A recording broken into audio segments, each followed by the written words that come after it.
Let's have a good time. Well, good afternoon or good evening, depending on where you are, maybe even good morning. My name is David Smith, and I am president of the Community Colleges chapter of the Fulbright Association. And welcome to Fulbright in the Curriculum. This is our chapter's way of supporting, honoring, and fostering Fulbright programs, international education, and global learning in the community college sphere. All of our members, in one way, shape, or form, are connected to community colleges, and we are here to advance and promote that work in two-year colleges around the United States and around the world, I would say.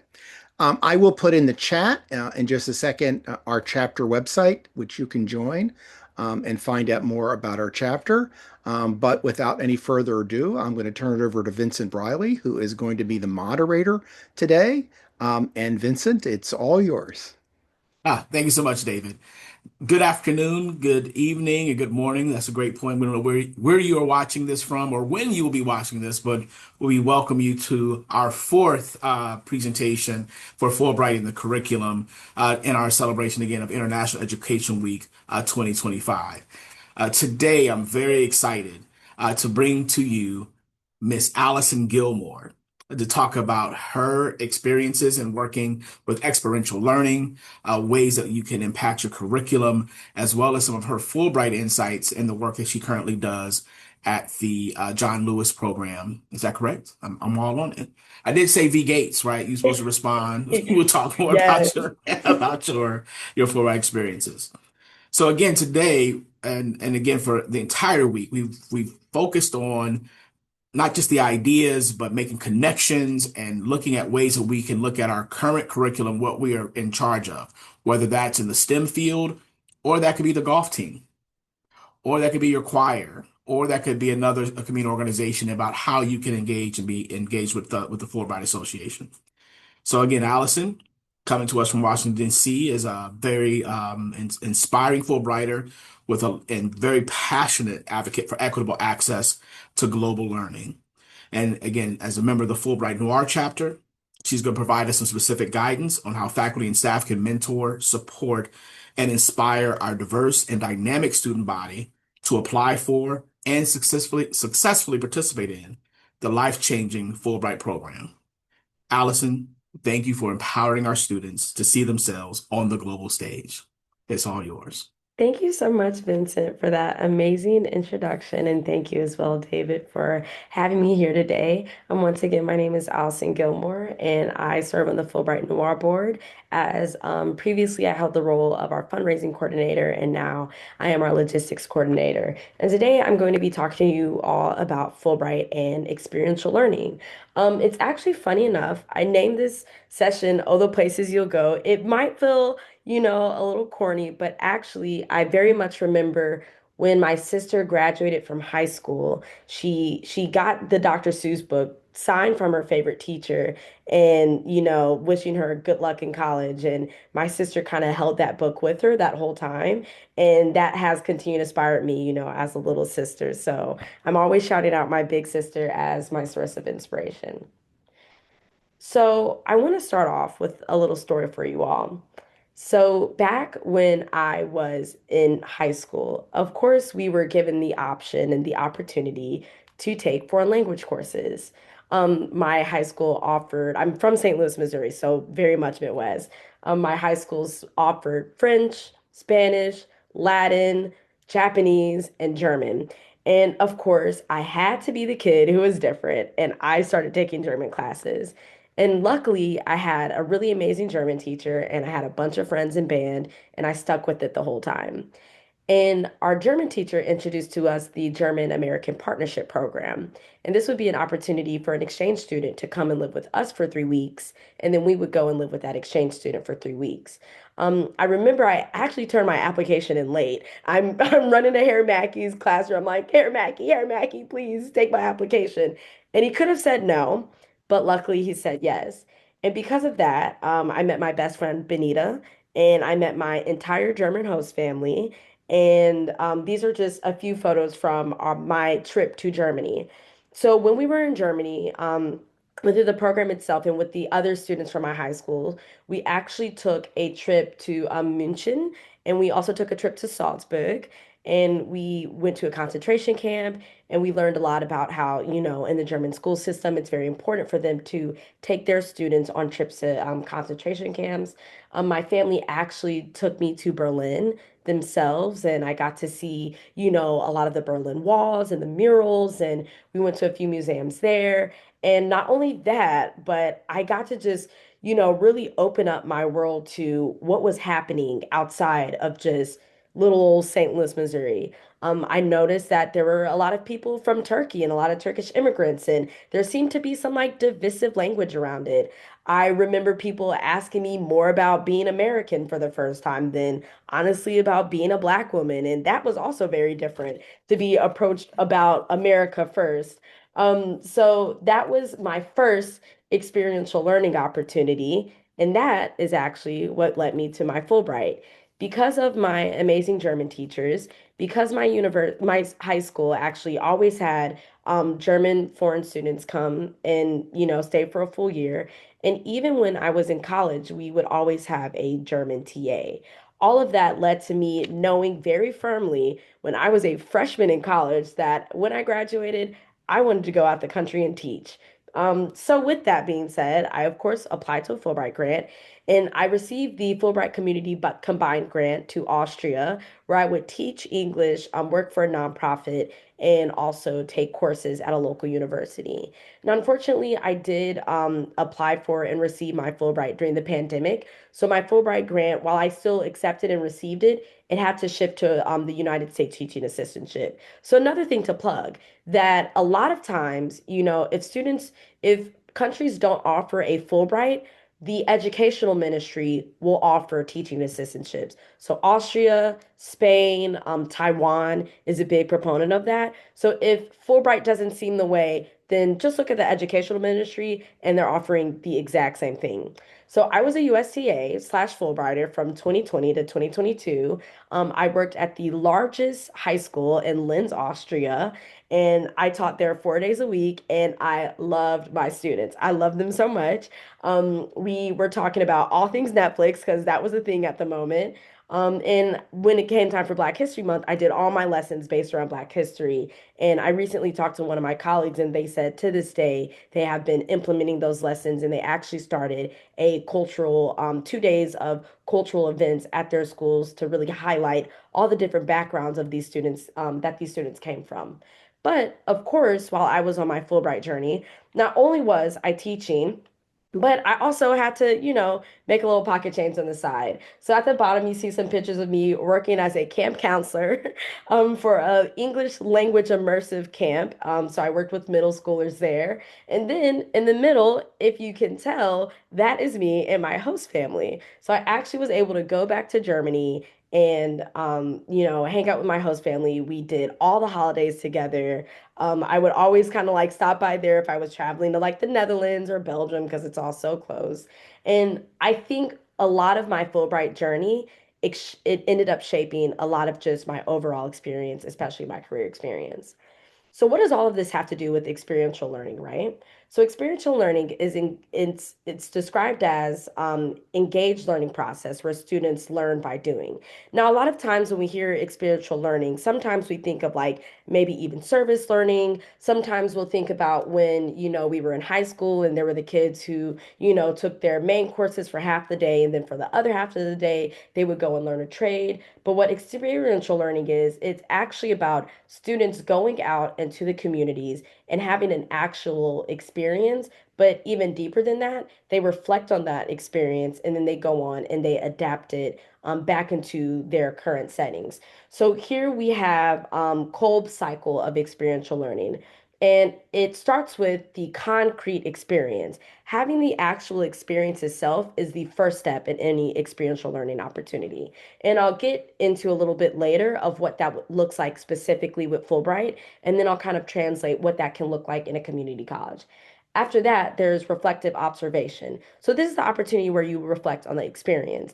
Now, I personally believe that this is the most important part of this whole circle because taking a moment to just step back and sit with what you experience, whether that's through discussion questions, whether that's through an interview question, whether that's through private journaling and, one-on-one opportunities to speak with somebody. That reflection is really important for that experience to sink in.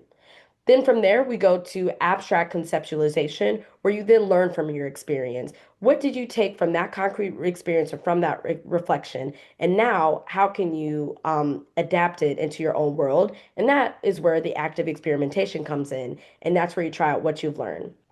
Now, as Vincent said, I actually work at Robert F. Kennedy Human Rights as our John Lewis Young Leaders Program Manager. And I actually joined the team immediately following my Fulbright journey. And a lot of the work that I have been doing has been based in education and specifically human rights education and experiential learning practices. So I've been working with students from middle school all the way up to college and providing them experiential learning opportunities. Now, from what you all may know and have already heard about experiential learning opportunities, but a lot of this is not really accessible to a majority of public schools. I was lucky enough to like even grow up in the Midwest where German classes are offered because a lot of times I speak to my peers and they're like, we only had Spanish and French, right? So I was fortunate enough to have that experiences, but a lot of our public schools don't. You can find it in higher education and, of course, at a lot of our four-year institutions. But we do know that there is a lot of funding constraints that makes it very difficult for students to participate in experiential learning opportunity. So, as somebody who is employed as a nonprofit and we offer our services completely free of charge when we do work with either outside entities or when we host these trips, and we handle a lot of the logistics and coordination. So, I want to show you all a couple experiential opportunities that I, as a manager, have now adapted into a lot of my curriculum. So on the left, what you see is a picture of 70 middle schoolers from San Francisco, California, coming to DC on a civil rights trip. So this was actually hosted by the Sojourn Project, and they brought us in as consultants to help us help them out when they arrived to DC. So Jeff at the Sojourn Project, I want y'all to look that up because he's actually amazing. He does a middle school trip and he does a high school trip. And what we helped them with in DC was they came to Arlington Cemetery and all of their young students learned about Bobby Kennedy. Now, of course, if you've ever been to Arlington Cemetery, it's very gorgeous where all the Kennedy family members, where their burial site is. But a lot of the times, for our young people, especially middle school students, they're still kind of learning themselves and learning who they are. So things can get a little bit too jokey. But Jeff made it very clear that this is hallowed ground. And I think level setting that for young students who are 13 years old was amazing. And I want to share with you all a few of the words that these middle schoolers used to describe Bobby Kennedy when they were asked in reflection, when you think of him, now that you've learned all this information, now that we've read his speech, now that we have read his famous Ripple of Hope quote that he did in South Africa during apartheid. Here are just a few of the words that the students used to describe Bobby Kennedy: hopeful, compassionate, joyful. One student said that when you see pictures of him, he always has a smile on his face. Empathetic, that he's always thinking of other people. Unknown. Now, that one was really shocking. But it's like these are 13-year-olds who were born in 2012. So to them, Bobby Kennedy is unknown. He is overshadowed by his brother, who, of course, was president. Determined, giving, brave, and awesome. So here is where we do a lot of that reflective learning experience because something that we notice is that a lot of students come to DC. You can always find a school group in DC, but where we are sitting down and we're spending 2 to 3 hours at Arlington Cemetery, you see other students just go through, pass by, point things out, and keep it moving. So that was something about that trip that felt extremely important to us.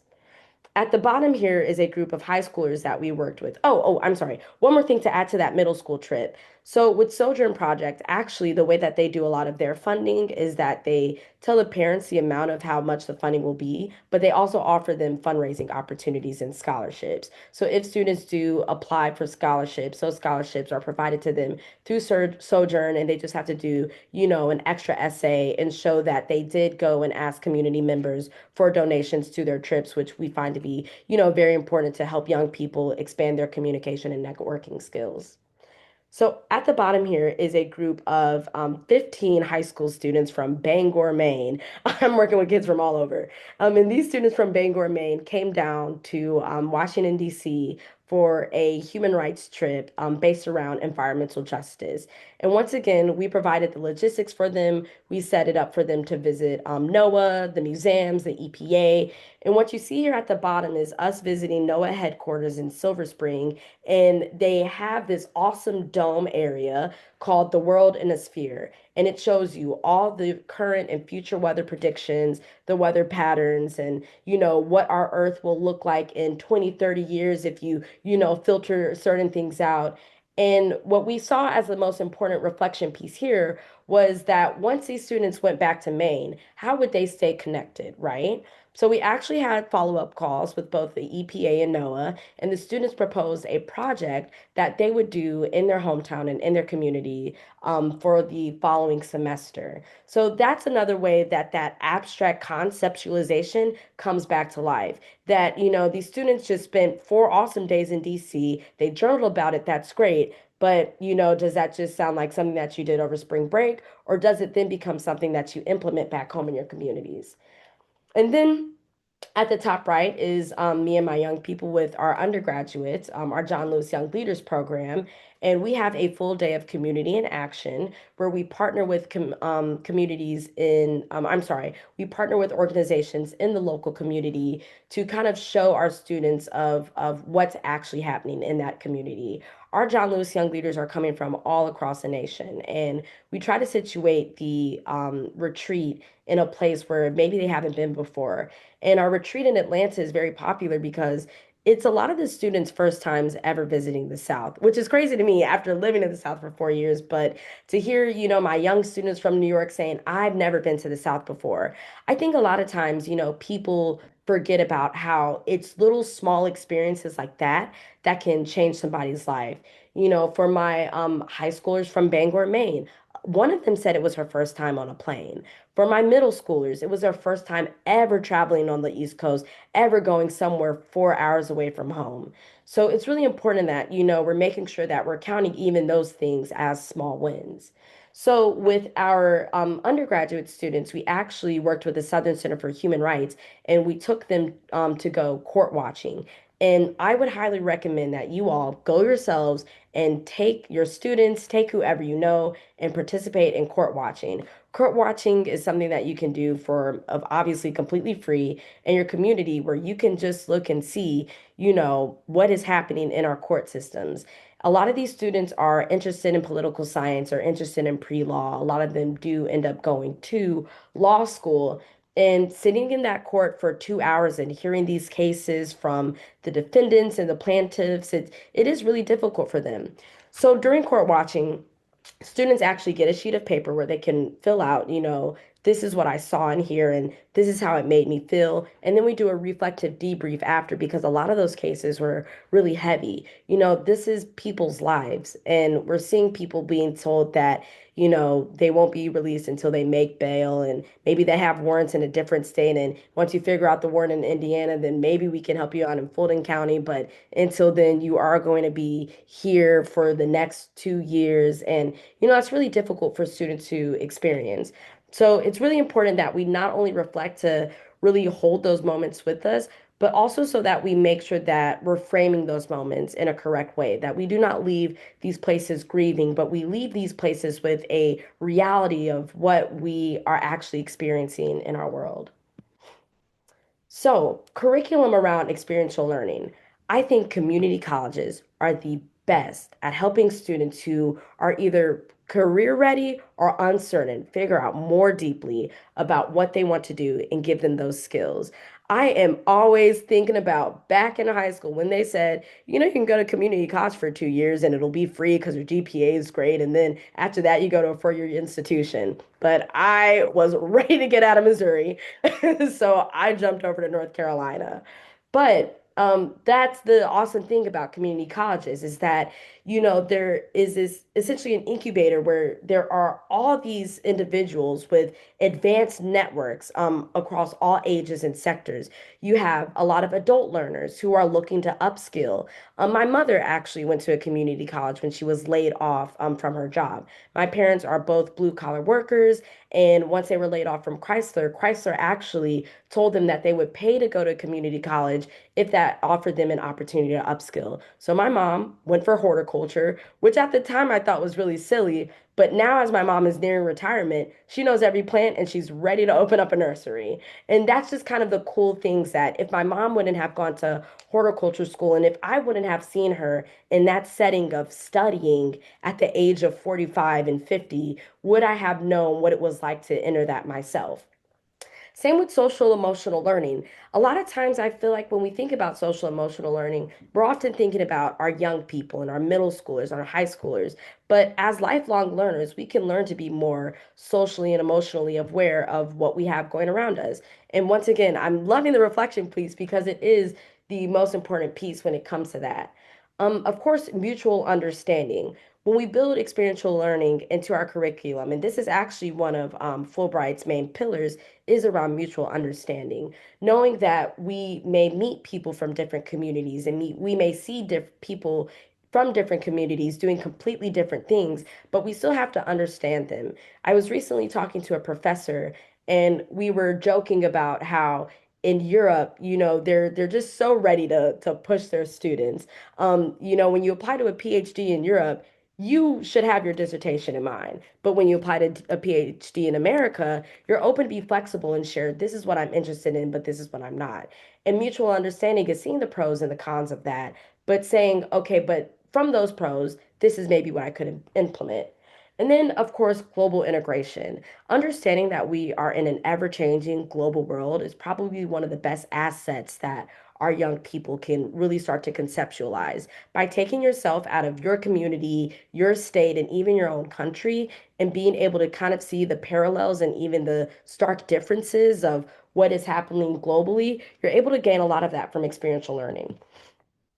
So if we looked at Fulbright as an experiential learning opportunity, of course, the concrete experience is going to your host country and participating in the teaching, the research, the art, the cultural exchange, and the immersion. Your reflected observation. Now, this is something that Fulbright is not making you do. Fulbright is not telling you, hey, each month, can you send us a report of how you're feeling and how your classroom management has grown? But actually, what's happening is that Fulbrighters are passively reflecting on their experience, whether it's through social media, blog posts, video diaries, and even staying involved with the Fulbright community once they've returned to the US. The abstract conceptualization piece comes a lot from not only it being an added asset to your resume, but once again, like I was saying, increasing those cultural competence skills and increasing those global perspectives. This is what ends up shaping a student's future careers. And then the active experimentation. You now have all these skills that you learned from your Fulbright, and you're able to put it into place in your own country. So what does this look like specifically in community college setting and in the curriculum? I asked myself when planning this, how can we appeal to adult learners around global education, globalizing the curriculum, the workforce, and programs? So like I was saying previously, understanding our global world and our strong ties. Once students are able to really understand like how different policies in different places, different trends in different places are distinctly aligned with what's happening in America, that really opens up our global world and our opportunity. Another thing that I would say, and this might sound a little scary, but it is very important, there is no job security. I grew up thinking that if I got a bachelor's degree and I did everything right, I would be able to have a job for the rest of my life. But I am seeing my friends with engineering degrees laid off. I am seeing my father, who is a chef, struggle with, the retention at his job and having to make pullbacks there. I am even seeing, of course, a teacher shortage. And we know there are plenty of kids in this world, and there are plenty of people who need to receive an education. So knowing that there is no job security, it's really important to show how you can adapt to this changing world. How can you adapt to the rise of AI? How can you adapt to our more social media lifestyle, our more digital media world? By being able to show from these experiential learning opportunities that you're flexible, that you can adapt, that you're being a lifelong learner, that's really going to stand out not only in job interviews, but on all applications. And of course, experiential learning does not have to happen abroad. It can just be 30 minutes from your own campus. I had an experiential learning experience 15 minutes from my house down at the National Mall. I experienced for the first time in my life the Vietnam War remnants in a way that I had never experienced before. So it doesn't really take you having to apply to a Fulbright, apply to a CSL, a Bourne, a Gilman, and all of the other amazing abroad opportunities. It can be as simple as going to a neighboring state, a neighboring city, and hearing more just about what the things that they're doing and they're implementing, and spending that deep opportunity to reflect on it and say, okay, now how can I bring this back? So I'm going to stop there and I'm going to stop sharing my screen because I believe there might be some questions. All right. First and foremost, let's just start here with your last thing you were saying. Like, it might just be across the street, right? There's opportunity for you to go in and look like what's around you. Because again, people don't necessarily get a chance to, move around necessarily globally, but there are people who have never, may have never left their neighborhood or Yeah. may have never left their block. So that, again, a piece I always, go back and reflect upon. Dr. Florence Ladd, I'll put it in the chat for folks as well. This amazing study she did back in 1972 about travels and the travels and fantasy of Black youths from low income backgrounds that she did in Boston. And people having ideation and people thinking like, what would happen if I went over there? Or I wonder what's happening over there. So that whole piece of curiosity that experiential learning helps to engage as well. Uh, so yeah, thank you. I'm sorry. I am going to get to our to prepared questions, and then we'll take some questions from the audience, and we'll encourage you to come off camera, come off mute, and come on camera as well for you to have your questions together for Allison. But we'll start here. Many community college students, and I think sometimes faculty and staff, may face imposter syndrome when considering a program as prestigious as Fulbright or Gilman. Or what are some key resources that faculty and staff can use to proactively combat imposter syndrome and instill confidence in our students to pursue international education opportunities? Yeah, definitely. I think that's a wonderful question.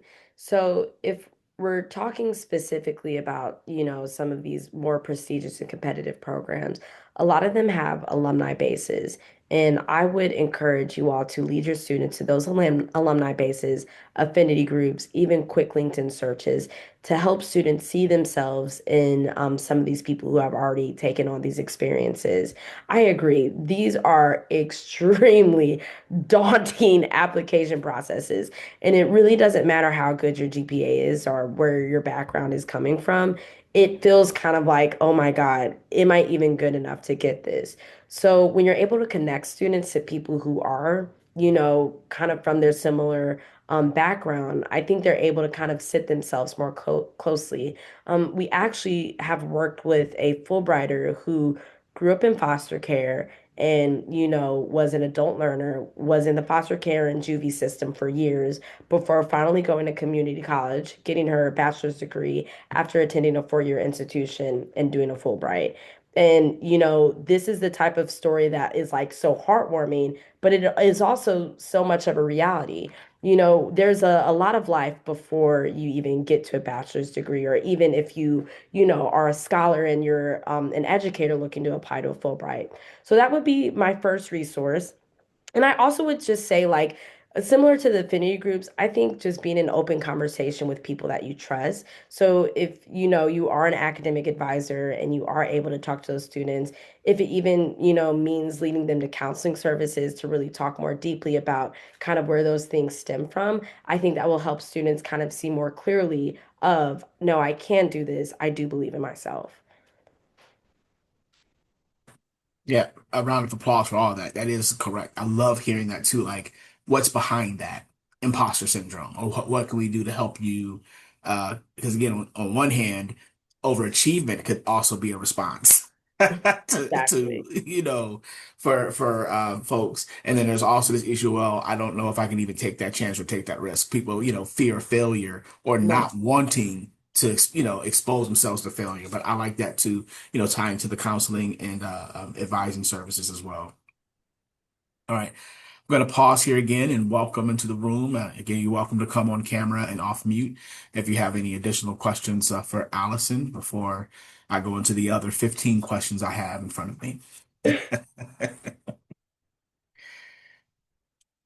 And if you don't want to come off camera or off mute, I will also look into the chat. You're welcome to put things into the chat and I will moderate from there.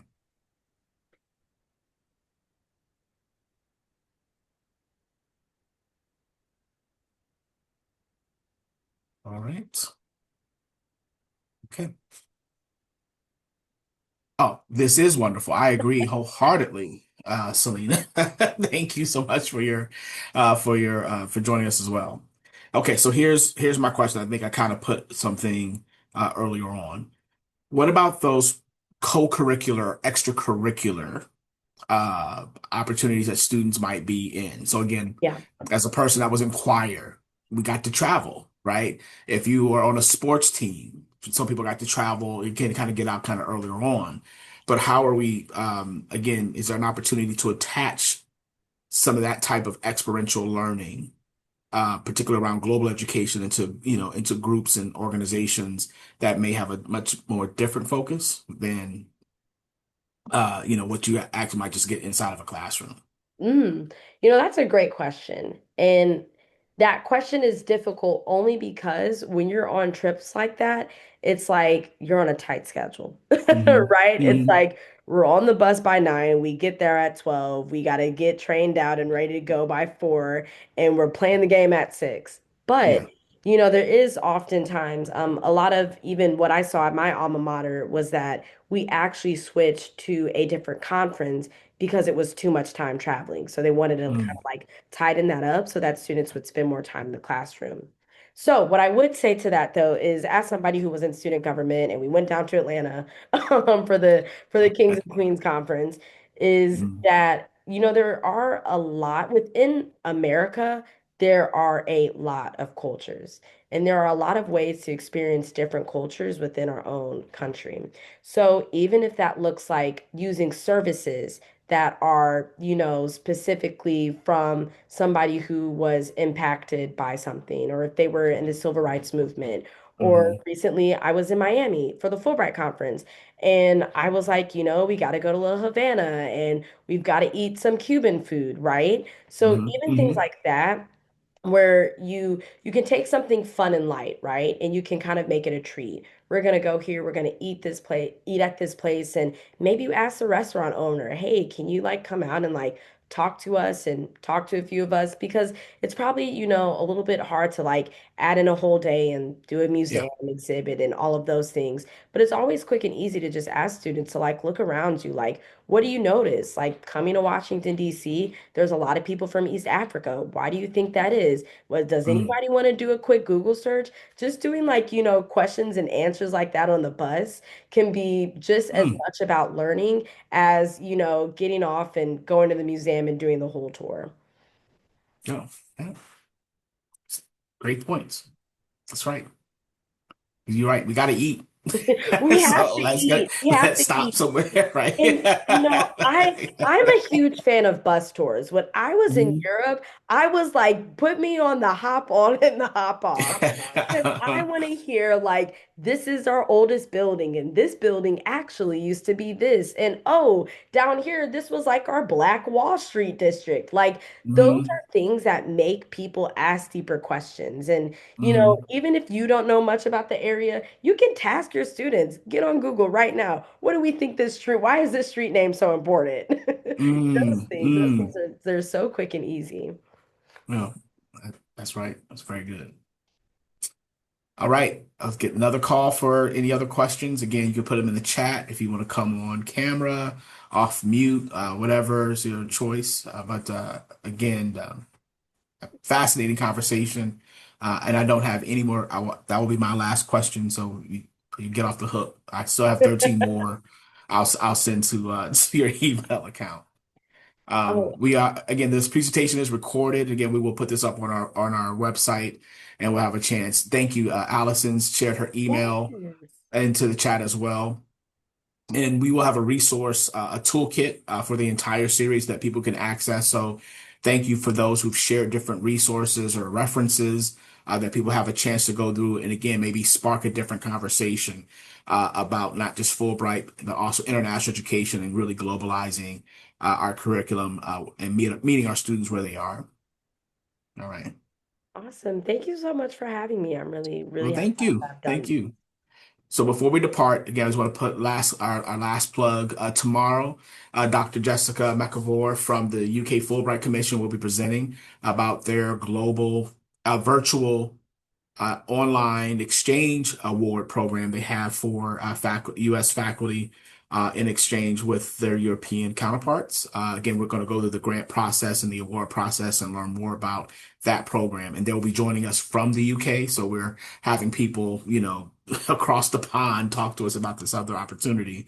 And again, hopefully people can take from what Allison's presented to us tonight as well around, it could be a very small thing, a very simple thing to introduce this concept to students and faculty and staff about what global education could look like, not just across the street, maybe on your screen. Maybe it's another excursion that you take on before you actually get a passport and go somewhere. But those small steps do build up into much more progress. So thank you for sharing that. All right. If without any other comments or questions, thank you all for your time. Thank you for your continuous work to uplift our students and our community. And I look forward to seeing you at our next event.